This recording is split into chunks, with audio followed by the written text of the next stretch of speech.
gang, it's Dr. Joy here, and you are watching Delivering Joy MD. So as you know, it's Super Mama Sunday, and we are continuing to talk about first trimester bleeding. This can be a really terrifying condition if it happens to you. And today I'm going to talk a little bit about Placenta Previa. So make sure you keep watching.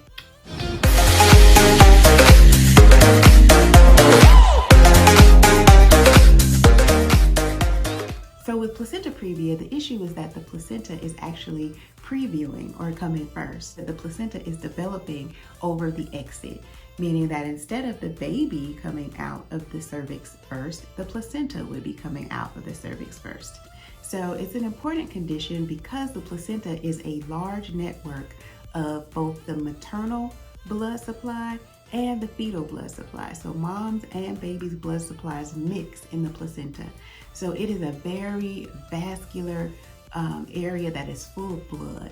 And so we want to make sure we know where that placenta is because placentas can do an enormous amount of bleeding.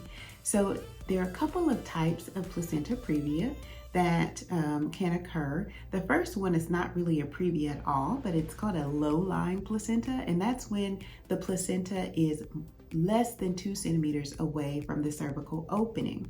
So a low-lying placenta is something that usually will resolve as the uterus stretches and grows and the baby grows. But it's important to keep an eye on that because remember we said that this is a huge network of blood vessels and we want to avoid having lots of bleeding. So certainly the placenta usually moves out of the way, but we want to make sure that it's at least 2 centimeters away from the cervical opening, because when the cervix starts to dilate and the uterus starts to contract, it could expose that edge of the placenta, which we know is a huge network of blood vessels. So 2 centimeters is usually the goal, to have that placenta at least 2 centimeters away. A marginal placental previa is actually where a portion of that placental edge is covering the cervix. So instead of low-lying, part of that placental edge is over the cervical opening.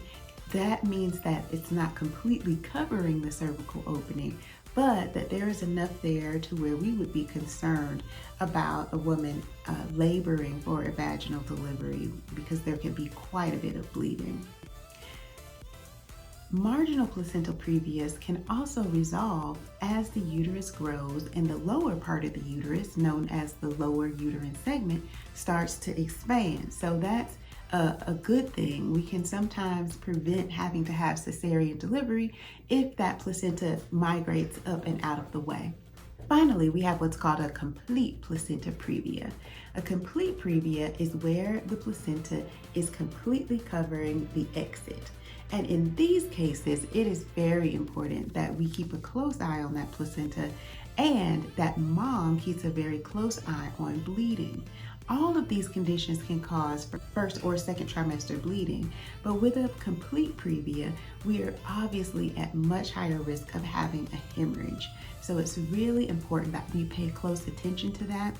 Women who have a persistent complete placenta previa are going to need to be delivered by C-section, and usually we're going to deliver these moms, between 34 and 36 weeks, especially if she has a bleed.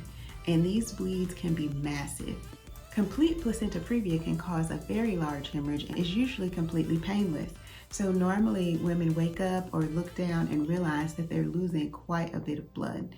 So placenta previas are very important conditions to keep an eye on and can be a cause of first trimester bleeding. I always think it's a good idea for moms to know as much as they possibly can about their pregnancy and about their bodies.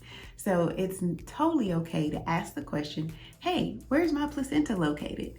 And we can tell you that when you're having your ultrasound, just so that you know exactly where that placenta is and that you're prepared for that. We should be discussing with you the actual findings of your ultrasound and whether or not we think that you're at risk for bleeding either in first trimester or subsequent trimesters. So take-home points here are that the placenta can actually implant anywhere. Low-lying placentas or in placenta previas, the placenta is actually close to or covering the cervical opening.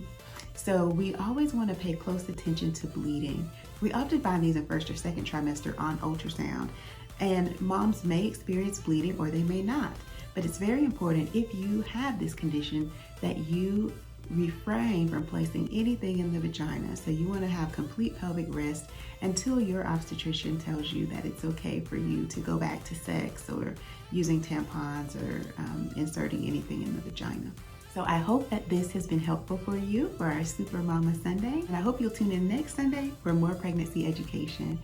If this video was helpful, give it a thumbs up. If you have any questions, comments, post them down in the comment section below. If you have a subject that you want me to cover on a Super Mama Sunday, post that down in the comments below as well. Make sure you subscribe here so you don't miss a single episode. We'll catch you next time, girl gang. Peace.